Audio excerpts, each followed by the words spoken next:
আচমকা বিকট শব্দে আগুন স্টেশন ট্রান্সফরমারে, একই সাথে সাপ্লাই ব্রেকারে আগুন, যার জেরে 6.6 কেভি ট্রান্সফরমার বাস্ট পুড়ে ছারখার। বিকেল হয়ে গেলেও রাজ্য সরকারের অধীনস্থ সংস্থা ডিপিএল বা দুর্গাপুর প্রজেক্ট লিমিটেডের 8 নম্বর ইউনিট বন্ধ হয়ে গেল। বিদ্যুৎ উৎপাদন অনিশ্চয়তার দোলাচলে দুর্গাপুর প্রজেক্ট লিমিটেড বা ডিপিএল এর 8 নম্বর ইউনিট বিদ্যুৎ উৎপাদন। 8 নম্বর ইউনিটে 250 মেগাওয়াট বিদ্যুৎ উৎপাদন হতো। এখন এই ইউনিট বিকল হয়ে যাওয়াতে এই গরমে বিদ্যুতের ঘাটতি তৈরি হওয়ায় আশঙ্কা দেখা দিয়েছে। যদিও দুর্গাপুর প্রজেক্ট লিমিটেডের মুখ্য জনসংযোগ আধিকারিক স্বাগতা মিত্র জানান, একটি দুর্ঘটনা হয়েছে, ঠিকই মেরামতির কাজ শুরু হয়েছে। কি বলছেন চলুন একবার শোনাই আপনাদের। আসলে গতকাল একটা দুর্ঘটনা ঘটে গেছে ভোর রাতের সময়।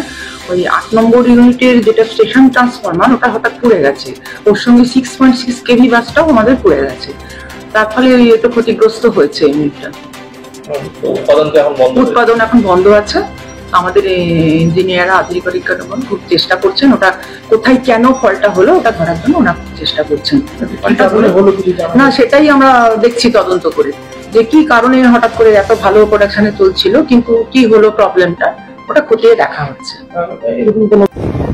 কেন চালু একটা ইউনিটে আগুন লাগলো তা নিয়ে বিভাগীয় তদন্ত শুরু হয়েছে। আপনারা তো শোনালাম কি বললেন।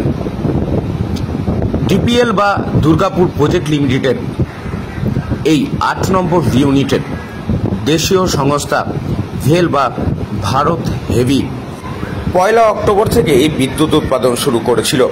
8 নম্বর ছাড়াও দুর্গাপুর প্রজেক্ট লিমিটেডের 7 নম্বর ইউনিট রয়েছে, যেখানে 300 মেগাওয়াট বিদ্যুৎ উৎপাদন হয়।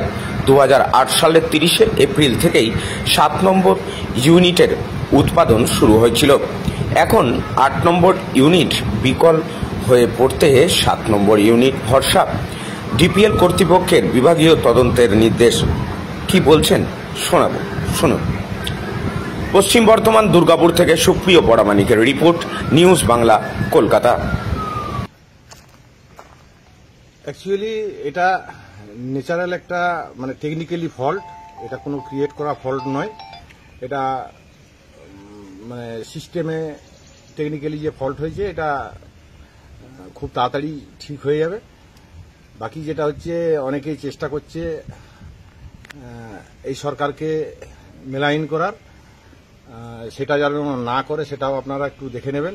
এই সরকার আমাদের শ্রমিকদের পাশে সবসময় আছে এবং আমাদের জেলার যিনি কর্ণধার মাননীয় মন্ত্রী মলয় ঘটক মহাশয়, উনি সবসময়ের জন্য এই ডিপিএলটাকে দেখার চেষ্টা করেন। তো এবং এই শ্রমিকদের পাশে সবসময় তিনি থাকেন।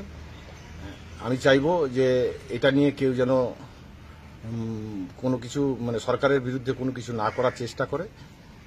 দিদি আমাদের সবসময় পাশে আছে আর এই প্রবলেম খুব তাড়াতাড়ি খুব শীঘ্রই ঠিক হয়ে যাবে। খুব তাড়াতাড়ি আমাদের ইউনিট চলে আসবে। আপনার নাম? আমার নাম আলময় ঘড়ুই, ডিপিএল ওয়ার্কার্স অ্যাসোসিয়েশনের জেনারেল সেক্রেটারি। ঠিক আছে।